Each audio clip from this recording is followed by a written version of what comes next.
തെരഞ്ഞെടുപ്പ് പ്രചാരണം കഴിഞ്ഞ് ധ്യാനമിരിക്കാൻ മോദി. കന്യാകുമാരിയിലെ വിവേകാനന്ദ പാറയിൽ ധ്യാനമിരിക്കും. 30-ന് പ്രചാരണം കഴിഞ്ഞ് കന്യാകുമാരിയിലേക്ക് എത്തിയിരിക്കും. സ്വാതി വിവരങ്ങളുമായി തുടരുന്നുണ്ട്. സ്വാതി, ഒരു ഭാഗത്ത് പഞ്ചാബിലെ കർഷകരുടെ സമരം തുടരുകയാണ്.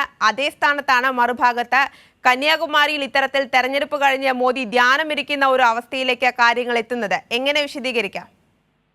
എന്തായാലും തെരഞ്ഞെടുപ്പിന്റെ അവസാന ഘട്ടത്തിലേക്ക് എത്തുമ്പോൾ അടുത്ത ഷോകളുമായി തന്നെ പ്രധാനമന്ത്രി നരേന്ദ്രമോദി മുന്നോട്ട് പോകുന്ന ഒരു സ്ഥിതി തന്നെ കാണേണ്ടതായിട്ടുണ്ട്. കാരണം തെരഞ്ഞെടുപ്പ് 1-ാം തീയതിയാണ്. അടുത്ത ഏറ്റവും അവസാന ഘട്ട തെരഞ്ഞെടുപ്പ് 1-ാം തീയതിയാണ്. അതിന് മുന്നുള്ള ദിവസമാണ് മോദി കന്യാകുമാരിയിൽ ധ്യാനമിരിക്കുമെന്നൊരു വിവരം കൂടി ഇപ്പോൾ പുറത്തു വരുന്നത്. തെരഞ്ഞെടുപ്പ് പ്രചാരണം അവസാനിക്കുന്ന 30-ന് തന്നെ മോദി കന്യാകുമാരിയിലേക്ക് തിരിക്കും. ആദ്യം തിരുവനന്തപുരത്തെത്തി അവിടുന്ന് ഹെലികോപ്റ്ററിലായിരിക്കും കന്യാകുമാരിയിലേക്ക് പോവുക.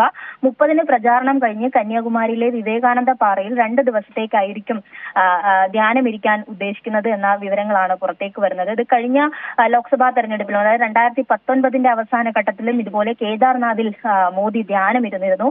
അത്തരത്തിലുള്ള വീഡിയോകളൊക്കെ തന്നെ പുറത്തു വന്നതാണ്. അടുത്ത തന്ത്രം മെനയാൻ വേണ്ടി, അതായത് 1-ാം തീയതി അവസാനഘട്ട വോട്ടെടുപ്പ് നടക്കുമ്പോഴാണ് മോദി ആ സമയത്ത് കന്യാകുമാരിയിലെ വിവേകാനന്ദ പാറയിൽ 2 ദിവസത്തേക്ക് ധ്യാനത്തിലിരിക്കുക.